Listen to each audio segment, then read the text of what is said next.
Joining us at the start once again for the Stonor Challenge Trophy, the Women's Open Double Sculls. You're seeing Perry Mccluskey and Jen Lindo, top of your screen in the yellow boat, and Jill Moffatt and Jenny Casson in the white boat at the bottom of your screen. Yeah, and here we see the doubles getting away nicely. You see that water's calm there behind the island, but it is a little bit of calm before the storm. When they come out the top of the island, it will be more bumpy, it will be more difficult. And quite an interesting matchup we've got in this one. With the crew on the left, the British crew, are from the GB development team. They've come through the START programme, identified because of their good, strong physicality to race. The crew in front of us now with the red and white blades are from Canada, and they are the lightweight Canadian double. We saw them just having a little problem there as they came out the top of the island into that wind. So a very interesting matchup.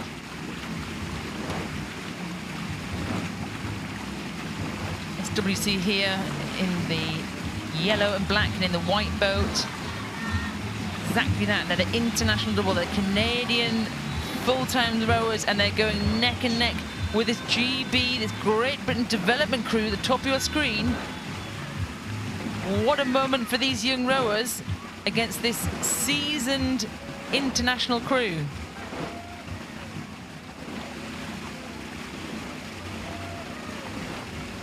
Well, as they're going out here just through that sort of 1 minute mark, the Canadians in front of us, the Canadian lightweights who love to take on the heavies, are doing it today.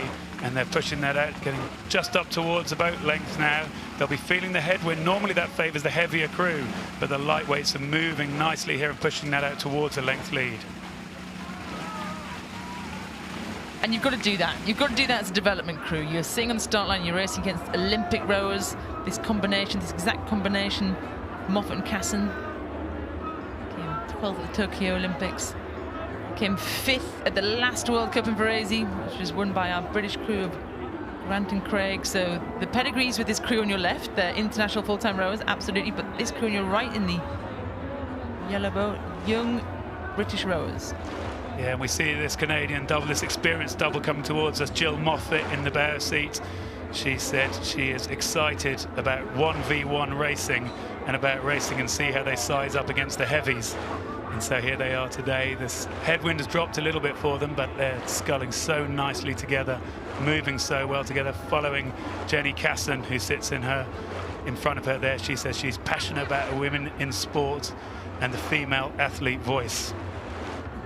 Lovely close-up there, great detail of their stroke coaches. These are little computers we have in our boats telling you how fast you're moving, telling you how many strokes per minute you're moving. And rowers love a stat or two, don't they, Greg?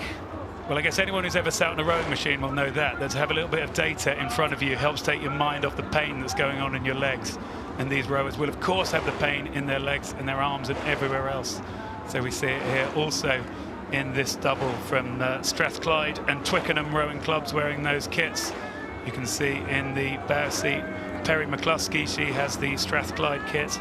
In the stroke seat is Jade Lindo, she has Twickenham kit on, and they also both have a little stroke coach so they can see how many strokes a minute they're doing and the time passing. Really bravey, gutsy start from that double. You've got to do that. You've got to line up, you've got to have them go at them, got to give them a stab, and they did that indeed, but the Canadian double are moving away. Their class and their pedigree is showing through.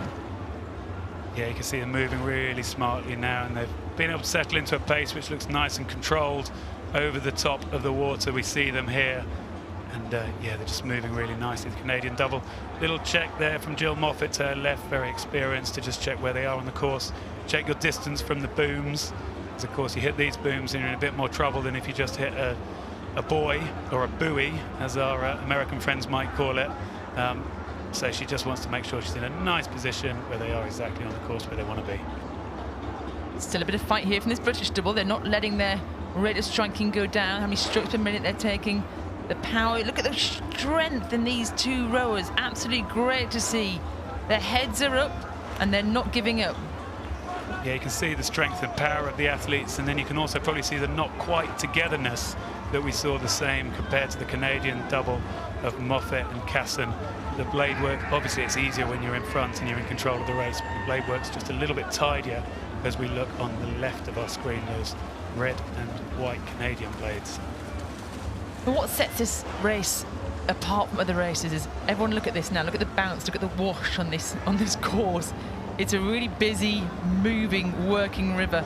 As international athletes, we love to have a flat, calm lake. Normally, we have these lovely plastic buoys alongside us that you knock on, it's not too bad. But here we've got wooden booms to separate you from the river traffic, and nothing between you and the crew next to you. So it brings excitement. It brings a bit of danger sometimes, but we love to see it. Yeah, well, they've come here to take on heavies. They don't mind a bit of danger. They're ready to take that on in these difficult conditions. Jenny Casson in the stroke seat there. She says she loves chocolate, she loves coffee, and she loves Beyonce. And here they are, just having a lovely little row here, looking great on top of the water here. Thanks to the girl after my own heart. I guess they run the world today. See that boat there just putting through the water. These boats are made of carbon fibre. They're very thin, very stiff, and they're strong, but they're thin, and they're only about the same width as someone's hips. You can see how small they are there. The bows taper towards the end. We're looking at their bow ball there, and rubber bit at the end of their boat. Yeah, and I was going to get my stroke coach out to check, but you can see they're doing 22 strokes a minute. They've even got their boat speed there, 2:21. That's a split time per 500. So I mentioned the rowing machine and how you'd read the data off there. They're reading the same data in the boat, give them that information and help them keep focused, keep motivated, and notice what they're doing to make their boat go faster. Absolutely masterclass there, double sculling, and it's a win for Moffatt and Casson of Canada in the Stonor Challenge Trophy of Mccluskey and Lindo.